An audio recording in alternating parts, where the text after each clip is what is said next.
Hey everybody, it's Caleb here. Welcome back to the channel. Thank you for joining me. For all those who have liked, commented, and all that, and shared, and subscribed to the channel, I certainly do appreciate it. For those of you just joining me, please consider doing so.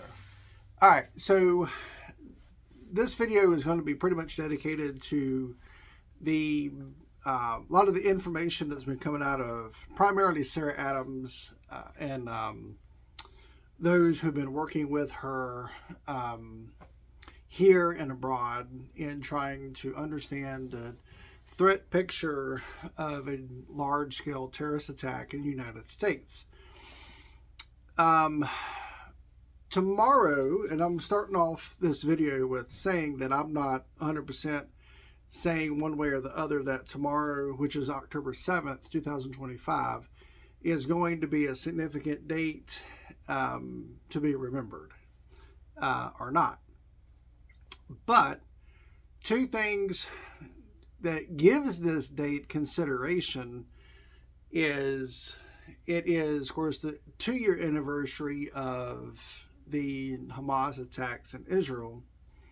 But even more significant for us, United States, and the West in general, is it was the date that then President Bush 43 in 2001, launched the war in Afghanistan in response to 9/11. So the war, Operation Enduring Freedom.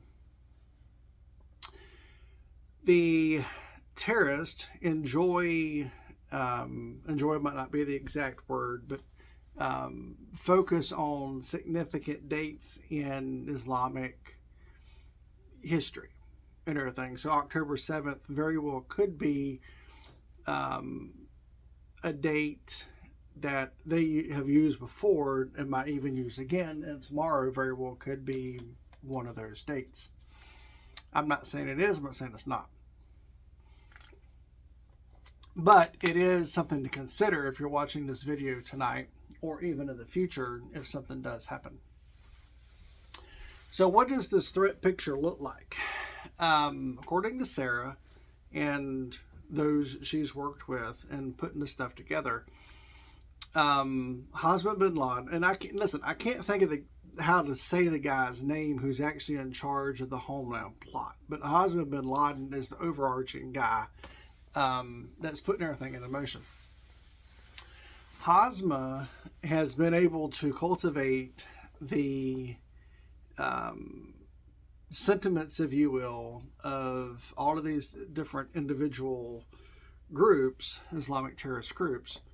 Whatever differences they might have, they kind of put that aside and coalesce together for the ultimate jihad, if you will, and usher in, I get the caliphate or whatever it is that they want to usher in.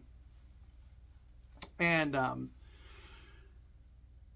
so the threat picture, what we're looking at, is multifaceted according to the information. So you're looking at, they have an aviation plot. Apparently they have the ability, and they have cultivated,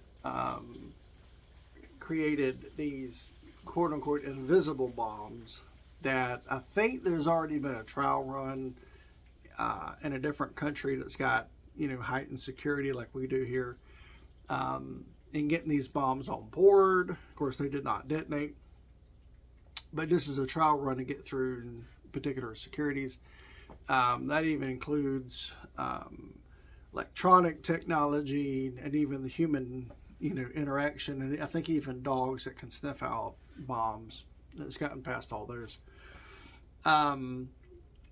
So apparently it looks like there's a possibility of 12, maybe even more planes that, the way I look at it, they would blow up in the middle of a flight, especially for the spectacle. I mean, anybody around the country who's driving and they see this huge explosion in the sky, and then of course debris rains down wherever it falls, and that could create any number of different extra casualties, but just the spectacle of it, And maybe even crash into buildings again. There is apparently a plot to make a siege of Washington, D.C. With X amount of, fighters. There was a, attack like this in Mumbai, where I think it was like 10 or 12, maybe 15 fighters basically had a whole city under siege for, I think, a couple of days, I think it was, sometime back.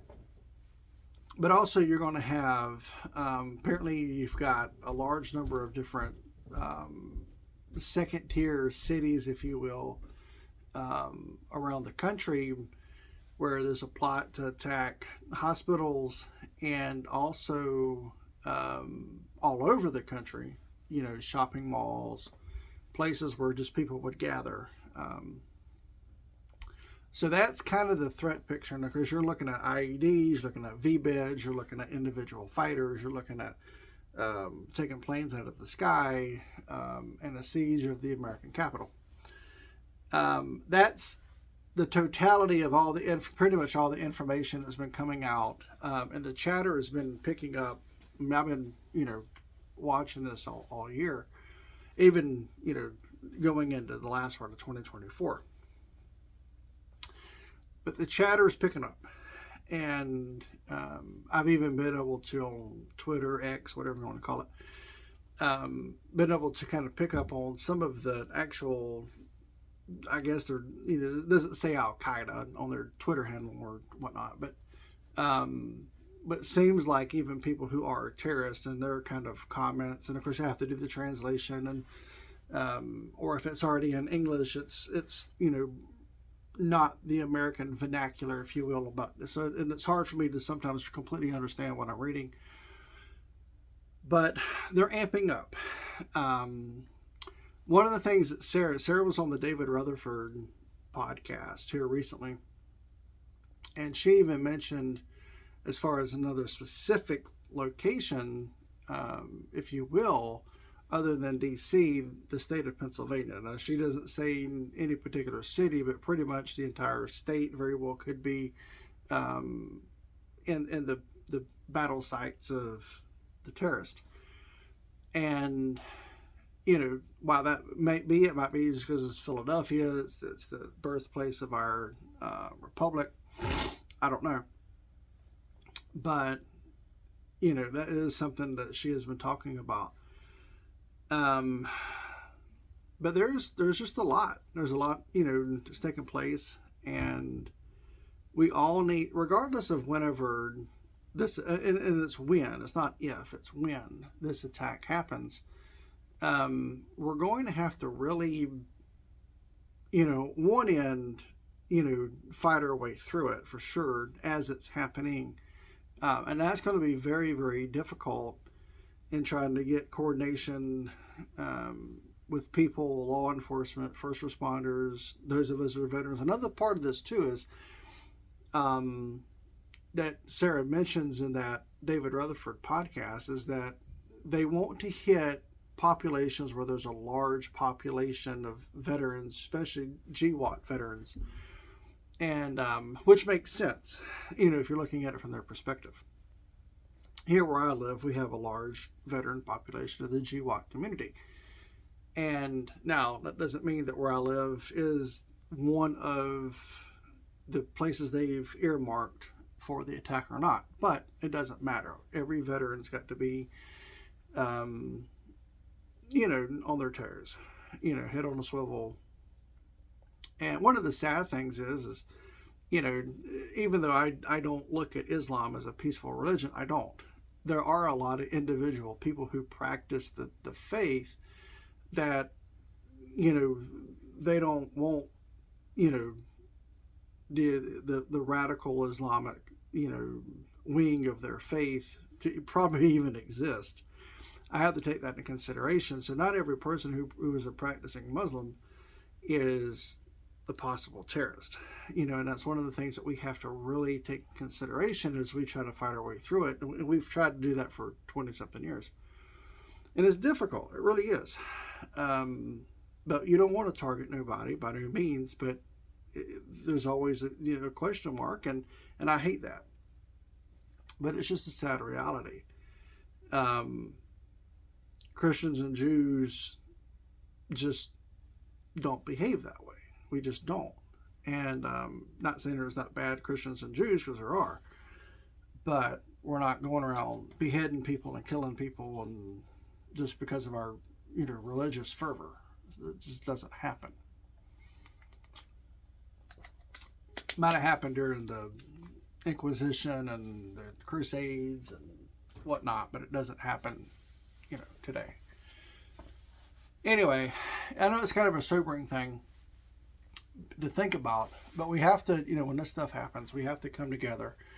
We got a very divided country from a political standpoint. We're in the middle of this shutdown, and the Republicans say this, Democrats say this. When this stuff happens, none of that crap's gonna matter. It's just not. And we're either going to come together like 9/11 or 9/12/2001, or we're not. And if we want to survive as a society, we're going to have to. There even could be another element to this with China or some other foreign, entity. And whenever it comes to power grids, and who knows? I mean, it's wide open right now, and I don't even really want to speculate, because even though that's kind of what we're doing here, but because we don't know. But speculation is not always a good thing, and everything it's good in one aspect to put something on the board to contemplate, but more than that, speculation can be more harmful, because you can wear yourself thin and wear yourself out, mentally, emotionally, psychologically, all this stuff. But anyway, I know it's kind of a heavy topic, and I regret that, but this is something I've been tracking, and hopefully tomorrow is just a normal ho-hum day, but it is a day closer to whenever this takes place, and it will take place, and everything. I wish it would not, but it will.